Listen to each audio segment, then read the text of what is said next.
તો વડોદરાની વાત કરીએ તો વડોદરામાં ધનતેજ વતની અને સાવલી તાલુકાના યુવા ભાજપના પ્રમુખ પ્રફુલ્લ સોલંકી આપઘાત કરી લેતા સમગ્ર પંથકમાં ચકચાર મચી ગઈ છે। આ મામલે હવે મૃતકના પરિવારજનો દ્વારા પોલીસ તપાસ સામે પ્રશ્નાર્થ ચિહ્નો મૂકવામાં આવ્યા છે। પરિવારજન આરોપ છે કે પ્રફુલ્લને આત્મહત્યા કરવા માટે મજબૂર કરવામાં આવ્યા હતા અને આ કેસમાં જયનીત પટેલે કરેલી નવી રજૂઆતે તપાસમાં નવો વળાંક આવ્યો છે અને તેમનું કહેવું છે કે પ્રફુલ્લના 3 મોબાઈલ ફોન તપાસ માટે પોલીસને સોંપવામાં આવ્યા છતાં તેની ટેકનિકલ તપાસ કરવામાં વિલંબ થઈ રહ્યો છે। પરિવારનો દાવો છે કે જો આ મોબાઈલની ઝીણવટભરી તપાસ કરવામાં આવે અને તેમાં રહેલા મેસેજ કે કોલ ડિટેલ્સ બહાર આવે તો આત્મહત્યાનું અસલી કારણ અને જવાબદાર લોકોના ચહેરા સામે આવી શકે તેમ છે।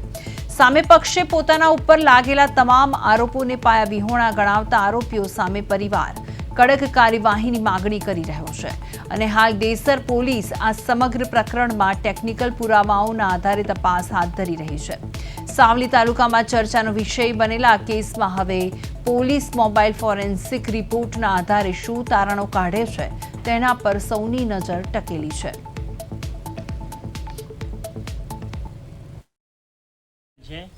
જે મોબાઈલમાં હકીકત છુપાયેલી છે, આઈફોન છે અને 2 સાદા ફોન છે। હકીકત છુપાયેલી છે એટલે ડેસર પોલીસ સ્ટેશનમાં ફોન આપતા નથી અને હકીકત એમાં છુપાયેલી છે એટલે ફોન આપતા નથી। કોની જોડે 3 મોબાઈલ છે? પ્રફુલ્લ સોલંકી જોડે। હા, આપઘાત કર્યો એમની જોડે? હા, આપઘાત કર્યો એમની જોડે અને એના પિતા મોબાઈલ પોલીસ સ્ટેશનમાં આપતા નથી। એટલે કયા ફોન છે, શું છે? 3 મોબાઈલ છે, આઈફોન છે અને 2 મોબાઈલ છે। એમાં હકીકત પ્રફુલ્લના પિતાએ જે આક્ષેપો અમારા પર કર્યા છે એ બધા ખોટા છે અને એનું પ્રફુલ્લનું મારી વાઈફ સાથે અફેર હતું। એના વિરુદ્ધમાં અમે અરજી ડેસર પોલીસ સ્ટેશનમાં અરજી પણ કરેલી હતી। એના કાર્યવાહી પોલીસ અધિકારીઓએ કરી પણ હતી। પછી કેવી રીતે આપઘાત કેમ કર્યો?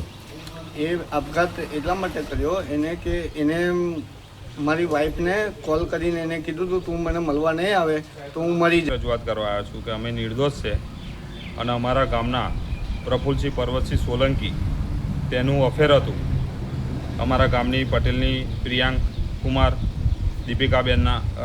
દીપિકાબેન જોડે।